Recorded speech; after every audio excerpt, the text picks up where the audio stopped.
Hey, thanks so much for joining me today on another wild walk, on another ramble around the boulders and along the lake here at Willow Lake, just down the street from my home.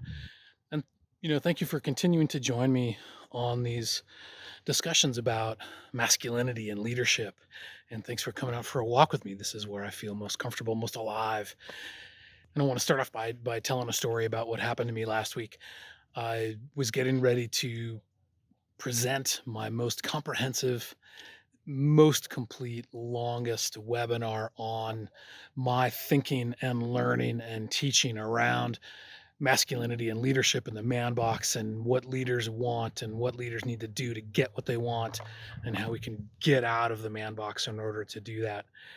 And about 36 hours before I'm scheduled to do that presentation, I found myself completely redesigning the presentation for a different kind of presentation software, and re-importing the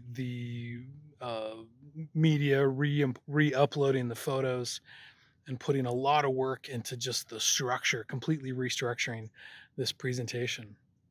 And part of me thought, why am I doing this? Why am I giving myself this stress, this added problem right before delivering this big webinar? But fortunately, I have enough self awareness. I know myself. I've done enough introspection.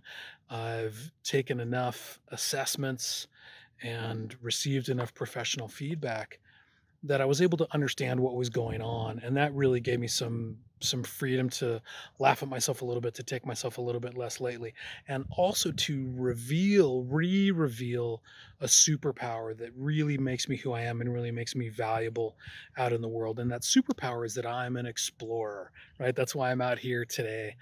I like novelty more than I like redoing things. Um, I like to discover new ways of doing things, new thoughts, new ideas. And that's where I come most alive. So instead of being really upset with myself for this, um, I don't know, distraction of recreating, restructuring the presentation, I just reframed it as like, oh, here I am in my superpower. Here I am discovering something new. Here I am learning and engaging with the material in a way that keeps it fresh for myself and that allows me to explore into my topic even more deeply and even more uniquely, so that I can offer it to you with a ton of energy for me and a ton more value. So if it hadn't been for that self-awareness, I would have just been beating myself up and really angry at myself and draining my resources rather than energizing myself around this new approach to the material. So that's just an example of what self awareness can provide for a leader, what it can give somebody in a leadership position.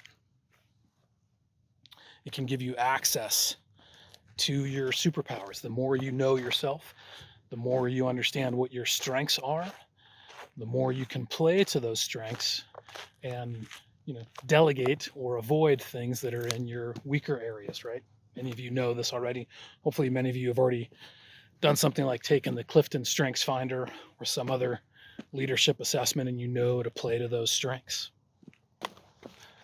Self-awareness also helps us get around blocks and hesitancies, and this is something that I talked about in last week's video around integrating emotions, figuring out when there's a block, when there's a hesitation, when there's some sort of procrastination, being aware of it, and then finding ways around, asking for help, taking a different tact.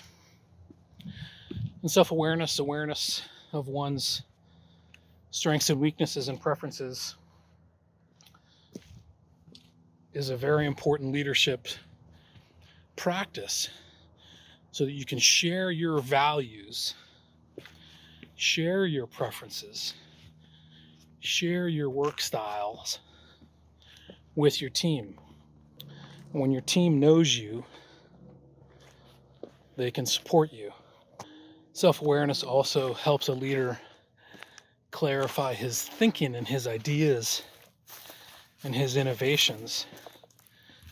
The clearer you are about your thinking, the better you can pull aside the curtain, share your expertise to mentor, supervise, direct, onboard people, rather than just expecting them to read your mind. The more self-awareness you have, the more you think about your own thinking, the better you're going to be able to create a team that, again, supports you and can get the job done. Unfortunately, there are parts of masculinity, old man box masculinity, that stigmatize self-awareness, actually labels self-awareness as something outside of what men do. Popeye's been known to say, Popeye, the quintessential masculine, old masculine man, one of his catchphrases was, I am what I am, what I am. Meaning that don't try to change me. Don't make me think about who I am. Don't ask me to respond or adapt. So the man box stigmatizes change and growth. And it even rewards stoicism, cynicism, overconfidence, complacency. Those are supposedly signals of dominance.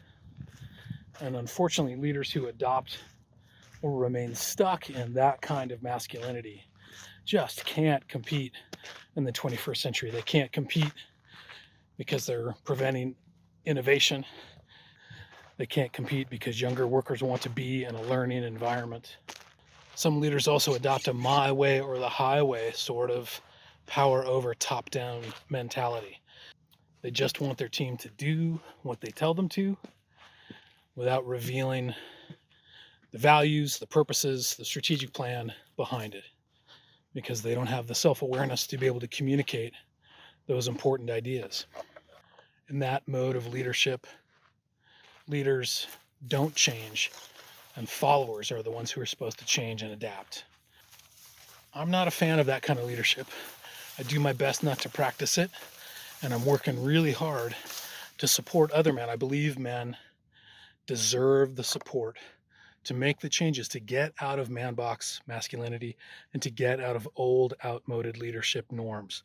So that's why I do these walks. It's partly for the sunshine and the vitamin D, but partly also to do my best to reveal my own ideas, my own practices and techniques to you. And if you want to hear a little bit more about some of the different ways to develop self-awareness, please subscribe to this channel. That's what we're going to be working on all throughout February. Please also subscribe to the newsletter if you like to read more than you like to watch rambly videos. I'll put the links to the newsletter subscription form in the description of this video. And join me in this process. Help other men. Help destigmatize men changing, adapting, and being self-aware. Notice when you want to police yourself out of self-awareness, when you want to label it as feminine. Notice when you want to police other people, and step out of that. Step out of the man box. Come outside. It's gorgeous out here.